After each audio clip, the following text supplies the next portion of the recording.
Hey yo, good morning. I'm Banjing. Welcome to my channel. Hey, hey yo, good morning. I'm Banjing. Welcome to my channel, Banjing's World. So, today I just want to share my recent visa application here in Cebu. Then I got a multiple entry. It's 5 years, so I'm really happy and I can contain it. So let's dive into it. So, di ba, recently lang, nag-announce yung Japan Embassy na magkakaroon sila ng, tawag doon, Japan Visa Application Center or GVAC. They have 5 locations, yung Cebu, Davao, Makati, Parañaque, and Quezon City. Mag-open siya noong April 7, 2025. So, right after that, nag-book kami ng appointment online dito sa site na to, or ilalagay ko siya sa description box below. Yung earliest available date is June 5, 2025. Then yung earliest available time is 7:10 a.m. So yun yung kinuha ko na. So yung bayad is 520 pesos only. You can pay credit card, GCash, or debit card. After nyan, makaka-receive ka ng confirmation or email ng appointment mo. Then, sa email na yun, nakalagay doon na you need to print your application confirmation, booking or something like that. Kasi required yun. Pag pumunta ka sa VFS Center, and my partner in Cebu, kailangan ko siyang dalhin. Maliban doon sa mga other requirements for Japan visa requirements, right? So, ito yung mga requirements na sinubmit ko. So, yung pinaka-first important talaga is you need to have a valid passport. So, isa yan. The next, you need to fill out the application form for your Japan visa. Yung pag-fill out naman is you can search online, paano siya i-fill out, or you can ask assistance sa mga kilala nyo na nakapunta na sa Japan, mga ganon. So, next is PSA is needed if first time ko mag-a-apply ng Japan visa. So, since this is my second time, kasi may used visa ko last January, hindi na need yung PSA. Pero kung first time mo, PSA is needed. Kailangan bago yung PSA nyo. Then next is you need to have Japan visa photo taken for the last 6 months. Isa din yan. Then ipipaste nyo yan sa application form. Tapos may nabasa kasi ako sa online na kailangan mo lagyan, before mo siya i-paste, lagyan mo ng name, date of birth, yung photo mo before mo siya i-paste. Maybe, siguro dahil baka pag nalaglag yun, mga ganon, makikita na ikaw yun, madali siyang matrack. Then, isa din sa requirements is yung itinerary mo sa Japan. Hindi yung itinerary na basta-basta mo lang gagawin na form. Ito yung form na gagamitin mo.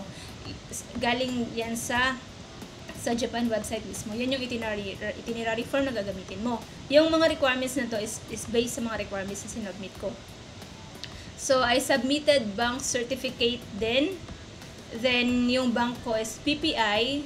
Nag-request ako sa kanila ng bank certificate. Then, kailangan mayroon siyang ADB or what we call the annual daily balance.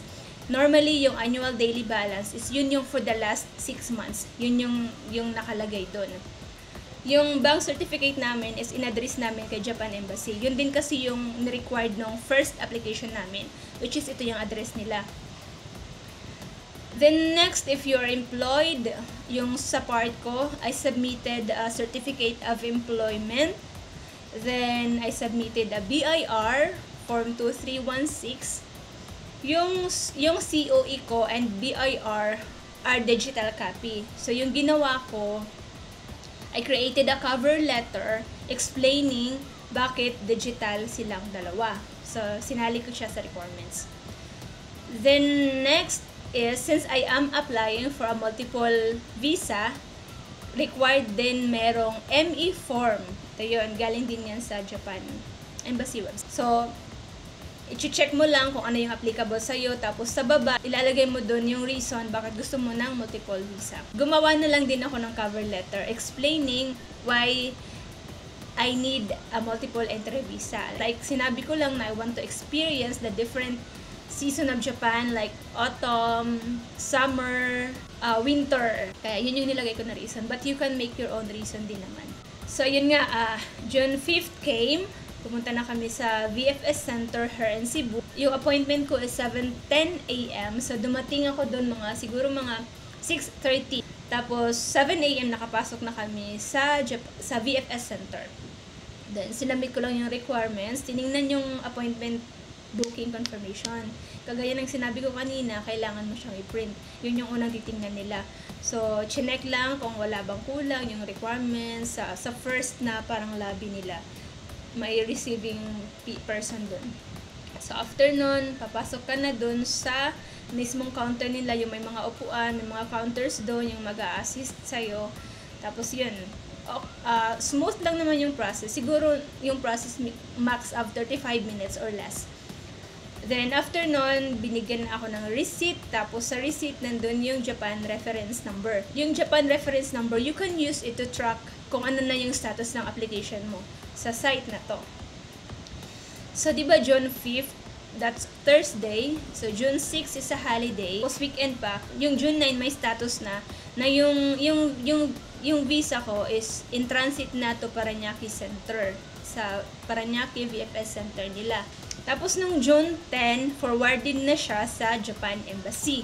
June 11, under process by the embassy na siya. June 16, yung visa ko is in transit na from Japan Embassy to Parañaque Center. Then, same day, from Parañaque VFS Center to Visa Center Cebu. In transit na siya same day ng June 16. Then, noong June 18 at 5:30 p.m., I received an email na ready na for collection yung visa ko. So, right after that, noong June 19 morning, 7 a.m., pumunta agad kami sa VFS Center to collect my passport. And hindi ko pa siya binuksan. Kinuha ko muna yung passport ko. Of course, dinala ko yung resibo. Kailangan yung resibo na binigay sa inyo. Required yun. Nung nasa sasakyan na ako, doon ko na siya binuksan. Then, first, tinitingnan ko pa siya kung sabi ko, naku, denied ako kasi hindi ko siya makita. Yung visa ko nawala na yung gold. I mean, yung passport ko nawala na yung gold. But still valid. So yun, tinitingnan ko siya, ganito, ganyan. Hindi ko makita. Yung nakita ko yung old visa ko. Naku, baka denied ako, hindi ko makita. Tapos nung tiningnan ko, nasa ano pala siya, parang nasa 8 page pala siya. Tapos mahirap siya tuklapin kasi dikit na dikit. So nung pagtingin ko, multiple entry. Red yung nilalagay nila na color ng letter ng multiple. So pag ganyan ko, multiple. Hindi ko pa siya ma-process pero parang hindi kasi ako nag-expect. I don't want to expect kasi ayoko masaktan. Char. Basta yun, hindi ako nag-expect na I'm gonna get a multiple entry visa. Then yung validity niya is up to 2030, so that's 5 years. So if I'm lucky enough to have budget, I can go back to Japan in any time I want until 2030. So thank you so much, and I'm just happy that I have a multiple entry. Then I can stay in Japan after 30 days. Actually, kahit single entry lang yung na-approve, that okay na yun sa akin. But yun nga, we are lucky enough na multiple entry visa yung grinant ni embassy. So, I'm so happy and I just want to share this experience. Yun lang. And I hope ma-approve din kayo. It's okay if single entry, but it is much better if multiple entry. You just need to reapply ulit if single entry, if ever.